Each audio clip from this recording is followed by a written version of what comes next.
First ஆர்டரா இந்த jungle safari world theme cake தான் நாங்கள் டெலிவர் பண்ணோம். 3 டயர் டிசைனில் mint green plus sky blue colour காம்பினேஷனில் யூஸ் பண்ணி ஜங்கிள் வைபை ரொம்ப பிரைட்டாகவும் கலர்ஃபுல்லாகவும் கொண்டு வந்திருக்கோம். டாப்ல மெயின் அட்ராக்ஷனா ஒரு கியூட்டா லைனை ஃபாண்டன்ட்ல ரெடி பண்ணி மேலே பிளேஸ் பண்ணியிருக்கோம். பின்னாடி டிராபிக்கல் மான்ஸ்டரா அண்ட் ஜங்கிள் லீவ்ஸை ஆட் பண்ணியிருக்கோம். கேக் ஃபுல்லா ஜிராஃபி, எலிஃபென்ட், மவுஸ் மாதிரி அடோரபிள் ஃபாண்டன்ட் அனிமல்ஸை ஆட் பண்ணி ஒரு complete wild animal family look கொடுத்தாச்சு.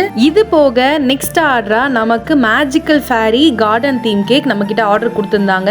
இந்த 2 டயர் கேக்ல சாஃப்ட் ஒயிட் கலர் நல்லா இருக்கும்னு பேஸ்ல கொடுத்து அதுக்கு மேல பிங்க் அண்ட் பர்பிள் கிரீன் ஷேட்ல ஃப்ளாரல் டிசைன் பண்ணியிருக்கோம். இந்த கேக்கோட ஹைலைட் என்னன்னு பாத்தீங்கன்னா மேல இருக்கிற ஃபேரி கேர்ள் டாப்பர் தான். அதுவும் இல்லாம அந்த topper with beautiful butterfly wings எல்லாம் வச்சு பிளேஸ் பண்ணியிருந்தோம். பார்க்க கம்ப்ளீட் லுக் வந்துருந்துச்சு. இந்த கேக்ல பிளேஸ் ஆயிருக்க மேஜிக்கல் பிரின்சஸ் ரொம்பவே கியூட்டா இருந்தாங்க. இது மாதிரி உங்களுக்கு பிடிச்ச டிசைன் அண்ட் தீம்ல கஸ்டமைஸ்டு கேக் கட் பண்ணணுமா? கீழே இருக்க நம்பருக்கு கால் பண்ணி உங்களோட ஆர்டரை நம்ம சாக்லேட் கேக் ஃபேக்டரியில பிளேஸ் பண்ணிக்கோங்க.